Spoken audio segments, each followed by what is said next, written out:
Hello, welcome to a demonstration of the beginner rhythm patterns that you will find in your primer pack. The one I've got here is the trombone version, but the first few sections of the book are identical whether you're on trumpet or trombone or baritone. I've turned to the page with the 4 lines of rhythms here. Obviously it's written as simply as possible. All we have is tars and TTs, and we're going to use this to practice our sound production.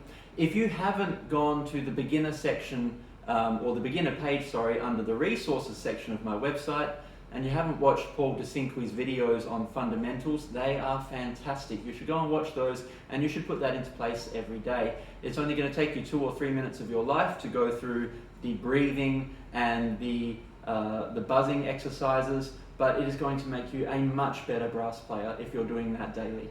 What we have here though are a combination of rhythms. We've even got that question mark at the bottom. By now your class have probably worked out what goes there. It's the kind of lightning bolt with the semicircle thing. It's a beat of silence, a crotchet rest. Now I'm going to start off by going through the rhythm just by saying it. We know that sometimes we would call these crotchets tars and sometimes we call the pair of quavers TTs. So instead of saying it with tar and TT, I'm going to call everything tu. The reason for that is that when we play notes on our instruments or our mouthpiece, our tongue needs to be making a t, a nice clear t sound at the start of every single note.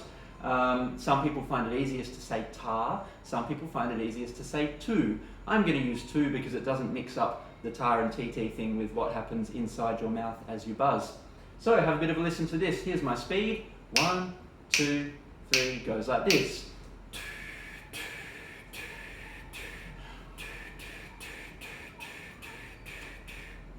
And then, when you combine that with the mouthpiece buzzing, so I'm going to lick my lips, breathe through the corners of my mouth, that's why we're facing this way today, and use my tongue to make that t sound, and hopefully you can hear that exact same rhythm nice and smoothly on the mouthpiece. It sounds like this.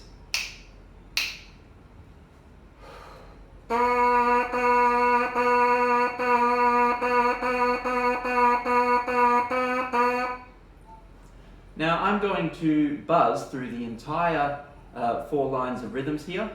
As I'm doing this, I'm thinking about breathing through the corners of my mouth. I'm thinking of blowing smooth, steady air and letting the tongue do the work, getting that nice clear t, as if I'm saying tu, tu, tu, tu inside my mouth. Here's the whole thing from start to finish. If I get kids coming in a moment for a lesson, apologies. I'll try and wrap it up nice and neatly anyway, but we'll get this done before they arrive if we can. Sounds like this. 1, 2, buzzing.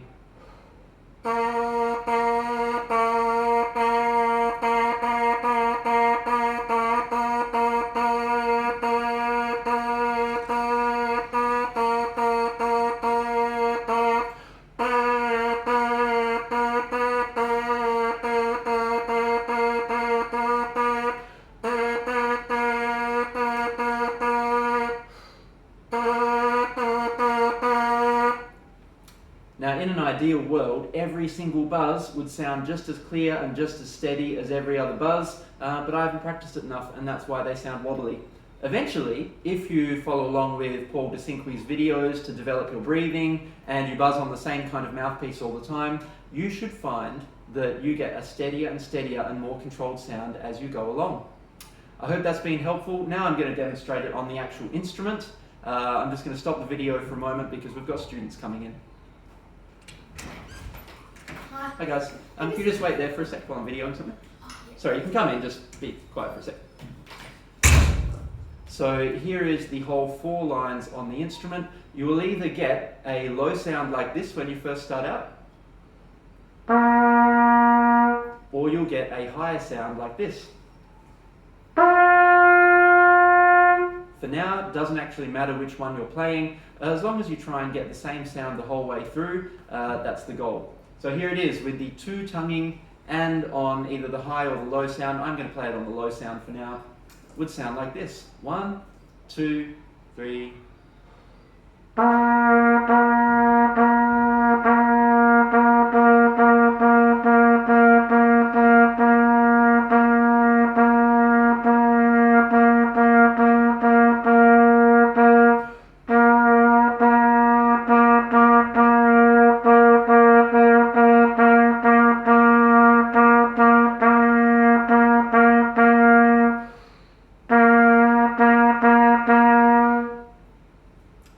kind of what you're going for. If I was doing this at home, I would think, oh yeah, the tonguing side of things was pretty good. I was getting a nice clear t on most of those notes. Some of the pitches were a bit wobbly, but with practice that'll get better and better and better. And with playing the same instrument all the time, that gets easier and easier, instead of swapping between trumpet and trombone all the time like I do every single day. I hope that's been helpful, and once again, check out Paul DeCinque's videos in the beginner resources section of this website. Thank you.